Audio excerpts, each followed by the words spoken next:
This is the real German muscle car. Just have a look at that. Non-runner, no crank. No crank. Okay. Engine's not missing. So here's the key to the Benz. I'm going to try and crank the engine. Brakes. And turn. Right, here we go. Here's the culprit. I guess this is what you call the big moment. About to start this V8 up. Let's just hope she turns over. What's going on, guys? This is Nams, back today with another video. First of all, I'd like to apologize because it's been a long while I haven't made a video. It's been about 4 or 5 weeks. And the last video was, of course, the Range Rover autobiography rebuild.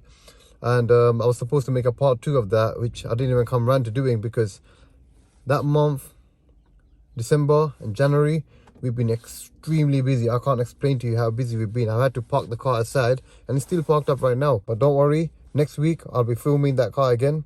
And I'll show you the car running properly, driving the car around, and also actually getting the bodyworks done as well to make it look as mint as possible. But for now, let's speak about this video. I've just bought myself the cheapest Mercedes CLS63 Amg in the country. Market value, 35,000. I purchased it for £16,000. I bought it on the basis of a non-runner, basically. So it's not got no start to it. It's another project, I guess. I'm sat in it right now, so I'll show you around. You got the AMG seats, got the pan roof, very nice interior. As you can see, it's got the leather dashboard, IWC clock. You got the AMG gear lever, and of course the settings, AMG shocks, and sport mode. So for now, let's step aside and let's have a look at this car. Here we have it, the absolute beast of a car, 5.5 litre V8 AMG beast. This is the real German muscle car. Just have a look at that. V8 bi-turbo. We've got some concave wheels on there from Mohana. I'm not sure if they're forged or not, but they do look expensive. I think I grabbed myself a real bargain. Got a sunroof, stance. Looks amazing. So, let's have a look at the back. It's a 4-seater. As you can see, you got that center bit in there. Got leather everywhere. Very fresh. So, let's start with the first of the issues that we have. This car's been sold as a non-runner, as I said before. And what they said was no crankshaft in the listing. No crankshaft. What does that mean? It means there's no crank in the engine. Literally, the crankshaft. That's what they're trying to say. If you look at the label here, non-runner, no crank. No crank. It doesn't say no crankshaft. Although in the listing, it said no crankshaft. So I assumed it could be an engine that's been stripped out. So I guess the best thing to do would be to have a look. So let's just do exactly that. Let's open the bonnet. Let's see if there is an engine in this car or if it's missing. Okay, engine's not missing, but it doesn't mean the crankshaft's not missing. Who knows? This car could have been stripped out by someone else. Some's probably been dropped. The first way to see that is to obviously look underneath. So the undertray is there. So it's very unlikely that the crankshaft is missing from the engine bay. So why don't I get started and let's put the key in the ignition. Let's turn the car up and let's see what happens, I guess. That'd be a good starting point. So here's the key to the Benz. Let's put it in the ignition and let's see what happens. Lights come up. Ignition 1, ignition 2. Now for the big part, I'm going to try and crank the engine, brakes and turn. Nope, nothing at all. I'm not sure if the camera's catching that, but you can hear a slight sound. That's all you can hear. You don't hear the engine try and turn or anything like that. And by the way, no, it's not because of the fuel. If it was for the fuel, it would try and crank at least. So that's definitely not the point. So this is all we're getting from the CLS. We are getting the key to go in. No crank, right? So what do we do? I guess a good starting point would be the fuses. Starter motor fuses. We'll probably check that first. Once we've checked that, I would probably think it's an electrical issue. This is probably not a mechanical issue. When I bought the car, as I said, it was £16,000. That was me assuming that it would need an engine. So at 16k, say I found an engine for 10, that's 26. Market value for this car is 35k. So I've got a lot of margin to play around with on this one. But I'm actually happy that the car is not cranking. I'm happy it's like this because it tells me that this engine is still good. Because more than likely electrical issue. These kind of AMG engines do not have common failures. What's the mileage of this car? Let's have a look.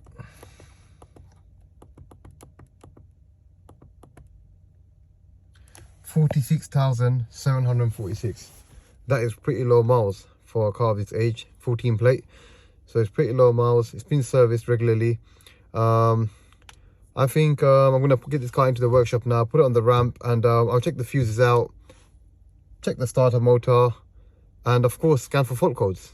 That's the first thing to do. And then yeah, let's get started then. Let's get this car inside and let's go.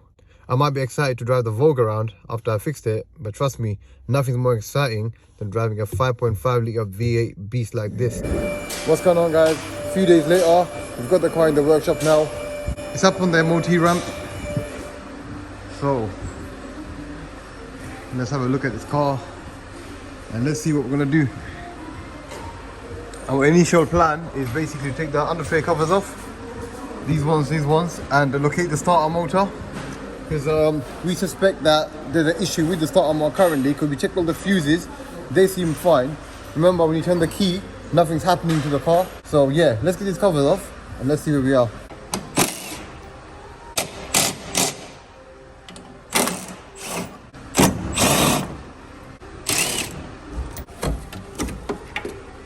Go.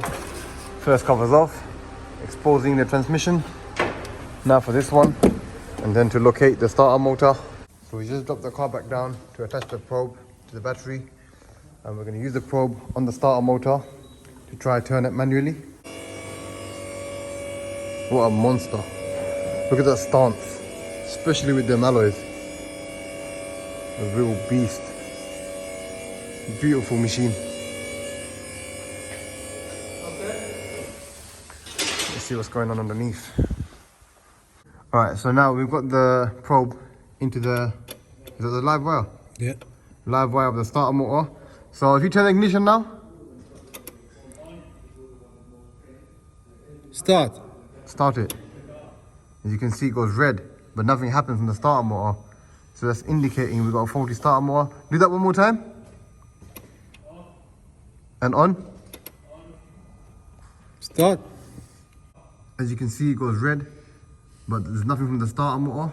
So this is looking like a starter motor issue at the moment. From the looks of it, we've got a faulty starter motor. He's guaranteeing me that once we change the starter motor, the car's gonna start. So if it does, I'm gonna start laughing, because you know how cheap I bought this car for. So my mechanic here is guaranteeing me, with that test he just done with the probe, that it is a faulty starter motor, guaranteeing me. So I think the next step right now is pull the starter motor off the car, put it on the floor, and do a manual test on it. That's the first thing that we're going to do. And then after that, if we see that it's definitely faulty, we're going to order a new starter motor, install that, and take it from there. Just imagine I change the starter motor on this car and it starts up. Isn't that going to be the biggest joke? That's going to be shocking, to be honest. Time will tell. Let's see what happens.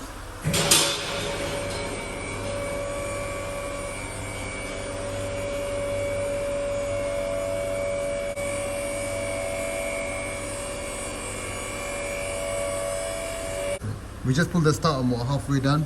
So what are you saying about this? This is melted. So under too much fire. There's too much heat over here from the looks of it, and it's melted right off. I can feel the heat on it now. We seem to be on the right track here. Found the actual fault on the starter motor itself. Not just the fact that, you know, we've tested the starter motor and we're going to replace it. It's more than that now. We've confirmed that there's definitely a part on the starter motor that's damaged.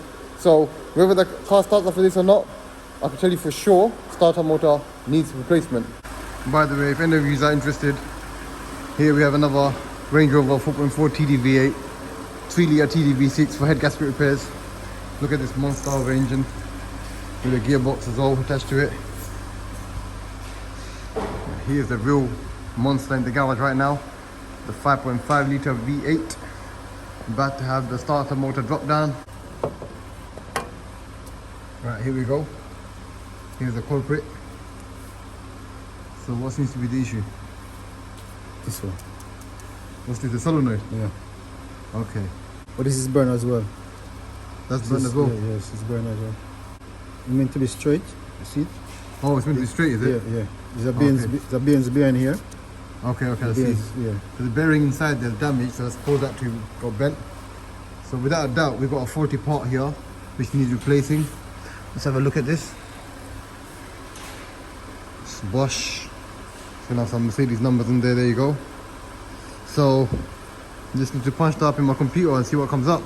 And I'll order one of these tomorrow. And yeah. Order this tomorrow and see what happens, I guess. So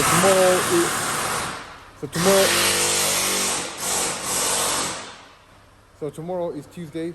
I'll order one, hopefully same day delivery. If not Wednesday, we'll be back onto filming. For now, we take a break and I'll update you guys pretty soon. Stay tuned, guys. So I'm back in my warm office now. Let's do a part search and see how much the starter motor comes up to. And then I'll see where I'm gonna order it from tomorrow morning when I come back in. Here we go, ebay.co.uk, eBay. Part number search. From, here you go, £84 from Lithuania. I'm not gonna wait that long, just keep looking. £60, posted out, not bad, £30. As you can see, they come from the C63 as well, E-Class 5.5 litre, they're all shared, so it's the exact same part number from the starter motor, so you can use pretty much, you go A27890600700, part numbers match up. And I'll probably go for that because trying to make as much profit as I can and trying to make it more interesting at the same time.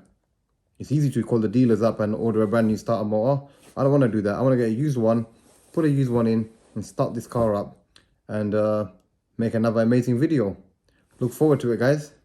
See you tomorrow. 2 days later, we are now back. It's now Wednesday. I've ordered myself a starter motor from eBay. Here it is. There you go. Let's say E-Class starter motor, 5.5 petrol. Perfect. As you can see, this one is in a much better shape than the other one. Ready to go. Got 12 months warranty on that as well. Same you get on a brand new one, so I guess why not? Save myself £400. We now have the starter motor in, just been installed. Let's lower this car down and start it up. I guess this is what you call the big moment. About to start this V8 up. Let's just hope she turns over, at least.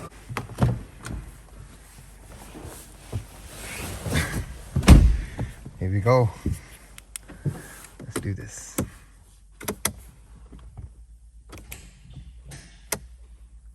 Oh, it's clicking. What's happening there? There's the battery.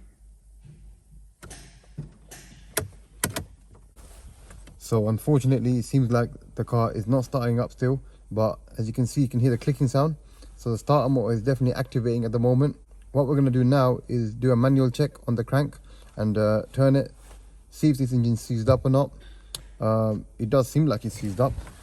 Let's hope it's not, because this project's gonna become a little expensive now, if that's the case. So we've got the socket on the crank. As you can see, trying to turn it, it's not going anywhere. It's completely seized up. So what happened before, I think someone was trying to start it up a few times, and then what they've done is basically fried the starter motor. So we put a new one on, we can hear it clicking, but it's not starting again, obviously, because the engine's seized up.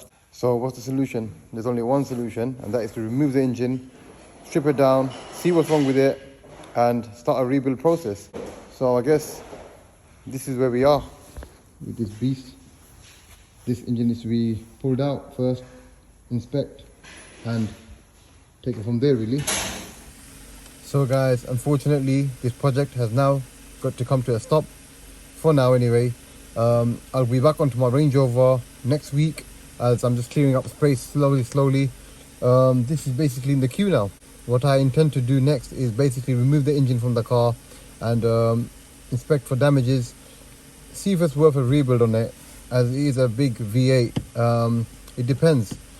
It might be a very minor internal damage, or it might be a major damage inside. So once I take it out, I'll decide whether I'm replacing it with another engine or rebuilding it. So that will be part 2 of this project. For now, look forward to the Range Rover part 2 video being dropped hopefully by next week. I know you guys have been waiting a long time to see that video. For now, I'll be signing out. This is Nams, live from Boost Performance. Loads of you have asked me where am I based and all that stuff. I've now decided to leave my details in the description below. It's Boost Performance. We're based in Barking, London. If you need anything done, any sort of engine work, any diagnostics, fault finding, shout us. We also do MOTs as well. Not to mention, we also do performance tuning. We work on GTRs, RS, Ms and AMG models, and there's loads more to come down the line. So stay tuned guys, keep watching my videos, drop me a thumbs up, like this video, leave me a comment, follow me on my Instagram, nams_boost, follow the garage's Instagram, Boost Performance. I've left both of the details in the description below. Until next time, peace out.